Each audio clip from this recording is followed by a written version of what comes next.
He was 65 years old. His business was gone, his life savings destroyed. He had one asset left in the entire world: a chicken recipe and a $105 check from the government that told him in the language of numbers that this was it. This was what his life had added up to. He looked at that check, and he made a decision that 1,009 people would say was wrong. They were all wrong. This is the story of the most important meal you have ever eaten, and the old man nobody saw coming. Before we begin, I want you to understand what 65 years old actually means, not as a number, as a feeling. 65 is the age the world has collectively decided is the finish line. It is the age of retirement, the age of Social Security, the age of settling, of looking back more than forward, of making peace with what you built and what you didn't. 65 is the age when most people receive a watch, a cake, and a quiet acknowledgement that their productive years are behind them. Harlan David Sanders, the man the world would come to know as Colonel Sanders, received a check, $105, from the United States government, and he looked at that check. This man who had failed at farming, at lawyering, at selling insurance, at running a ferry boat company, at manufacturing lamps. This man who had been fired, bankrupt, humiliated, and outlasted by a highway that simply moved and took his entire livelihood with it. He looked at that check and felt something that most motivational stories edit out entirely: rage, not sadness, not defeat, rage. I was 66 years old. He would later write, I still had to make a living. I looked at my Social Security check of $105 and decided to try to franchise my chicken recipe. Folks had always liked my chicken. Folks had always liked my chicken. 8 words. That is the entire origin story of the second largest restaurant chain on earth. Not a business plan, not an investment, not a team of advisors. An old man, a recipe, and a rage that refused to be retired. September 9, 1890, Henryville, Indiana. A boy named Harlan David Sanders is born into a family that is not poor, but is one disaster away from it, the way so many American families in that era lived. When Harlan is 6 years old, his father dies suddenly, without warning. His mother, faced with 3 children, a farm, and no income, does what she has to do. She goes to work, and Harlan, -1 years old, the oldest child, becomes the family cook, not as a hobby, as a necessity. His mother teaches him everything she knows before she leaves for the factory each morning: how to make bread, how to preserve vegetables, how to take cheap cuts of meat and make them taste like something worth sitting down for. By the time Harlan is 7, he can prepare a full meal for his siblings without supervision. By the time he is 10, he is a better cook than most adults he will ever meet. This detail matters more than it seems, because most people tell the Colonel Sanders story as a story about persistence, about a man who kept going through rejection after rejection until something finally worked. And that is true. But the deeper truth, the one that explains why he kept going, is that Harlan Sanders spent his entire childhood learning that your hands can feed people, that the thing you make with care and time and attention can turn a hard day into something bearable. That food, specifically good food, made with love, has a power that no other thing he would ever try to sell could replicate. He would spend the next 60 years trying 11 different careers. All of them failed, and through every failure, every eviction, every bankruptcy, every business that didn't survive, he cooked, not professionally, not for money, just because people liked his food. And that one fact, that simple, repeated, consistent fact, was the thread he would eventually follow all the way to Kentucky Fried Chicken. Harlan Sanders left school at the age of 12, not because he wanted to, because the family needed money, and school was a luxury they could no longer afford. He worked as a farmhand. He lied about his age and enlisted in the army at 16, serving in Cuba before being honorably discharged. Within a year, he came back. He tried to study law by correspondence, a remarkable attempt for a man with no formal education, and abandoned it after a courtroom argument with a client destroyed his budding practice. Before it had fully begun, he sold insurance. He lost the job. He operated a ferry boat across the Ohio River. He sold that business and used the money to start a lamp manufacturing company. The lamp company collapsed and took most of his savings with it. He worked in tire sales. He was let go. He ran a service station in Nicholasville, Kentucky.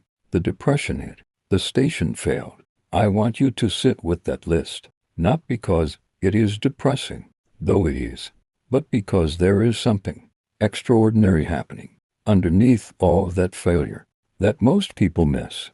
Harlan Sanders never stopped trying, not once. Every time a business closed, he found another one to open.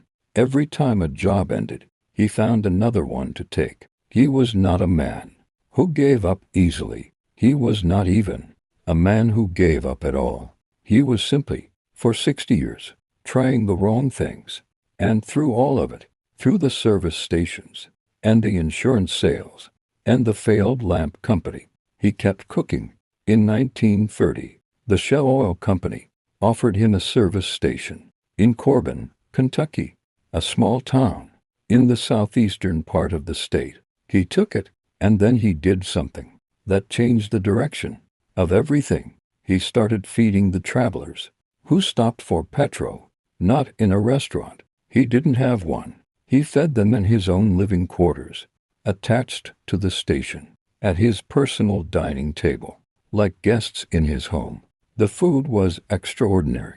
Word spread the way. Extraordinary things spread, person by person, story by story, until Harlan's dining table was not big enough, and he had to build a proper restaurant. He built it. He called it Sanders Cafe. By 1936, the governor of Kentucky, in recognition of Sanders' contribution to the state's reputation for food, named him an honorary Kentucky colonel, Colonel Sanders.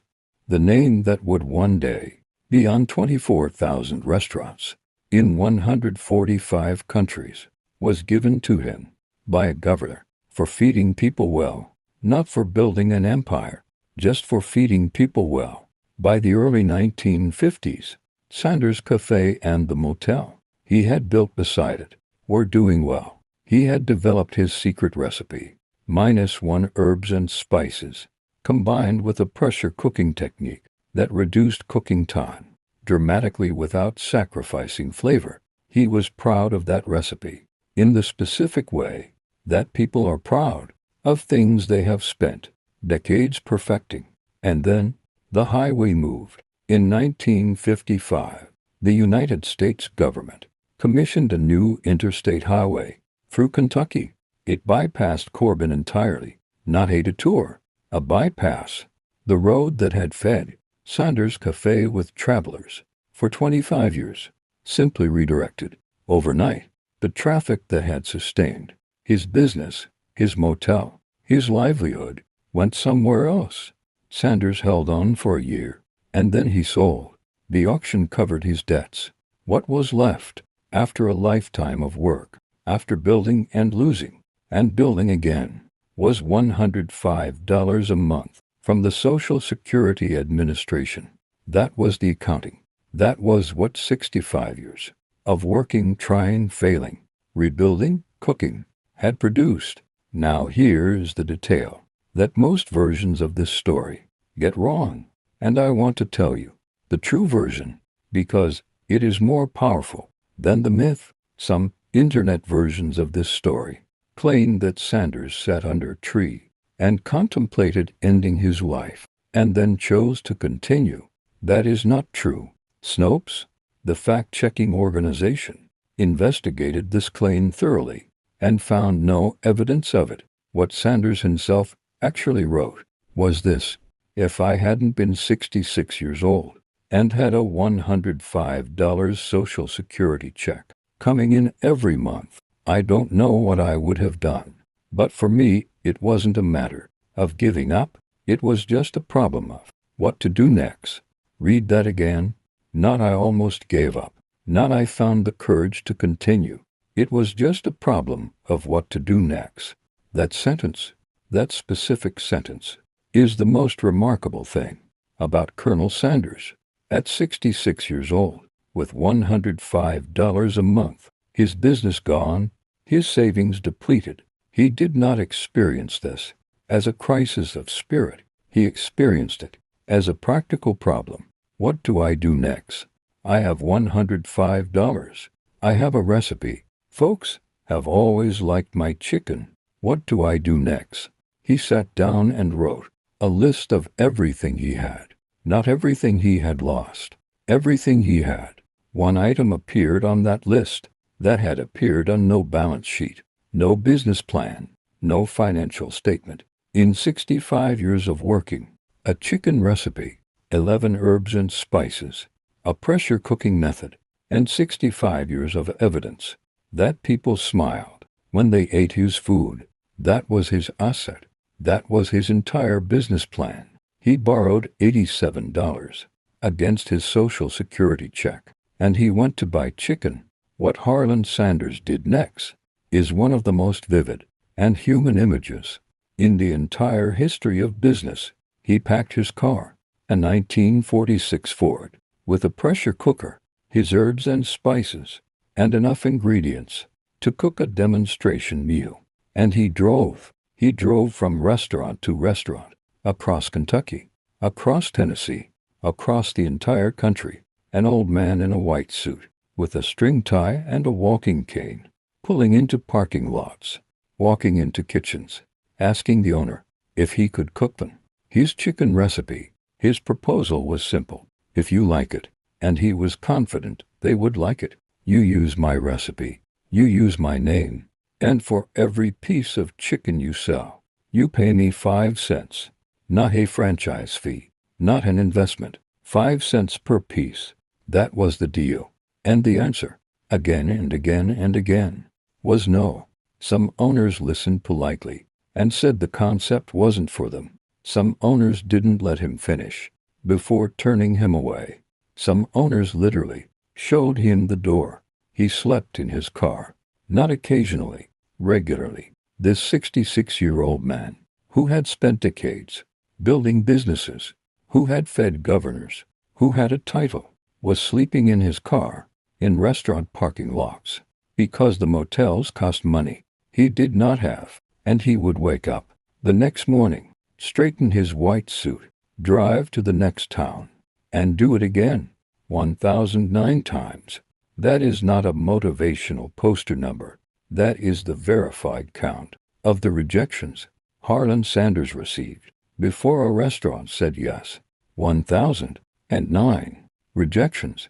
I want you to feel what that number actually means. If you received one rejection a day, every single day, no weekends off, 1,009 rejections would take you 2 years and 9 months.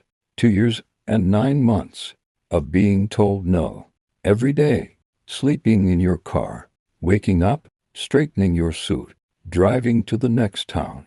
At 66, at 67, at 68, not a young man with time on his side, a man who the world had already decided was past his time, and he drove on. The first yes came from a man named Pete Harmon in Salt Lake City, Utah. Sanders had actually first cooked for Pete Harmon in 1952, years before the highway destroyed his cafe, and Harmon had never forgotten the chicken when Sanders showed up at his door with his pressure cooker and his herbs and spices. Harmon said yes before Sanders finished explaining. They shook hands. No contract, no lawyers, no paperwork, a handshake, and Pete Harmon's restaurant rebranded as the first Kentucky Fried Chicken franchise, saw its sales increase so dramatically that word began to spread, the way good food has always spread, person by person, meal by meal, story by story. By 1963, -1 years after the highway had taken everything, Colonel Sanders had more than 600 restaurants serving his Kentucky Fried Chicken across the United States. 600 restaurants built by an old man in a white suit who slept in his car and received 1,009 rejections, built on 5 cents per piece, built on a handshake. In 1964, when Sanders was 73 years old, a group of investors approached him about buying Kentucky Fried Chicken. They offered $2 million. Sanders accepted.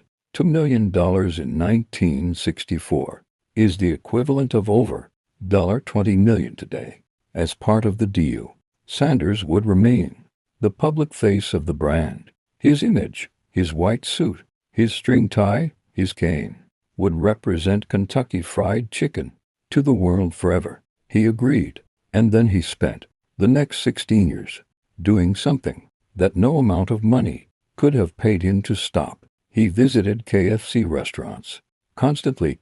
He traveled the world, inspecting kitchens, tasting food, telling franchisees when their gravy was wrong and their chicken was overcooked, in his own words, and with language considerably more colorful than anything that appears in motivational posters. He told them exactly what he thought. He could not stop caring about the food, not because he had to, because the food had been the one constant in a life of constants lost. In 1976, a survey ranked Colonel Sanders as the second most recognized celebrity in the world, not the second most recognized fast food mascot, the second most recognized human being on earth, behind only Muhammad Ali, a 66-year-old man who had started again with $105 and a chicken recipe, was 16 years later one of the most famous faces on the planet. He died in 1980 at the age of 90. At the time of his death, there were over 6,000 KFC restaurants, generating more than $2 billion in annual revenue. Today there are over 27,000 in 145 countries, every one of them built on a foundation of 11 herbs and spices, a handshake, and an old man who decided that $105 was not the end of the story. Now let me tell you what I think this story is really about, because on the surface, it looks like a story about persistence. Keep going, don't give up, your time will come. And yes, that is true, but the real lessons are more specific, more uncomfortable, more useful. The first truth: the world's timeline for you is not your timeline. The world decided at 65 that Harlan Sanders was done. The Social Security system, designed with genuine good intention, delivered a $105 check that said, "Your working life is over." And Sanders looked at that check not as a conclusion, but as a starting budget. How many times has the world handed you a verdict about what you can and cannot do at your age? Too young to be taken seriously, too old to start something new, too late to change direction, too early to know what you want. The world is obsessed with the right age for the right thing. Sanders was not. He was simply obsessed with what he could do next.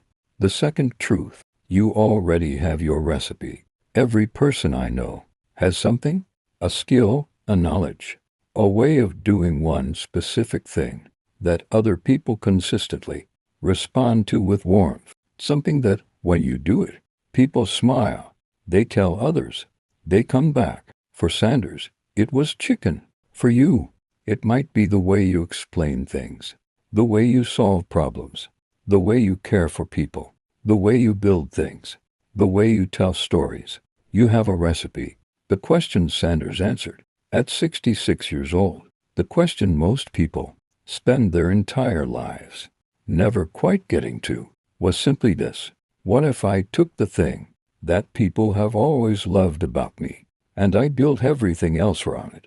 Not around money, not around status, not around what the market was telling me to do, around the thing I do better than anything else. What if that was enough? For Sanders, it was $2 million and 27,000 restaurants. The third truth: 1009 no's are not failure, they are data. Each no told Sanders something he needed to know. This town isn't ready. This owner doesn't understand it yet. This is not the right restaurant for what I am building. He did not collect rejections as evidence that he was wrong. He collected them as evidence that he needed to keep driving. Most people treat no as a verdict. Sanders treated no as a direction. It means not here, not this person, not today. Keep driving. The fourth truth: you are not behind. This is the truth that this story carries more powerfully than any other story I have ever told. If a 66-year-old man with $105 and a chicken recipe could build the second largest restaurant chain on earth, then the concept of being behind is one you invented. It does not exist. In the real world, there is no behind. There is only what you choose to do with the time and the resources and the recipe you have right now. So here is where I leave you. Not with 10 steps, not with a morning routine, not with a system, with one question: what is your recipe? What is the thing, the specific, particular, completely yours thing that people have always responded to, the thing they come back for, the thing they tell others about, the thing that, when you do it, feels less like work and more like breathing? Harlan Sanders knew what his was from the time he was 7 years old, cooking for his siblings in an Indiana farmhouse. He just spent 60 years trying everything else first, and then at 66, when the highway moved and the check arrived and the world said, "Your time is done," he stopped trying everything else. He stopped performing for a world that wanted him to retire. He got in his car. He drove to the next town. He cooked his chicken, and he kept going until 1009 people who said no were completely irrelevant to the 600 who said yes. The easy way, as Sanders himself once said, rests hazardously upon shifting sands. The hard way builds solidly a foundation. He knew about shifting sands.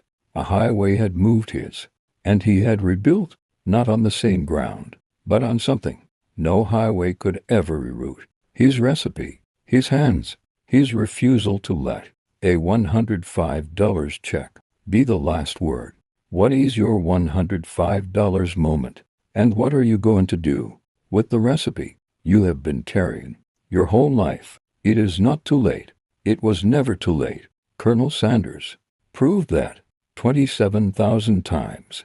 He was 66 years old. He had $105. He had 1,009 reasons to stop. He had one recipe. He chose the recipe. What will you choose?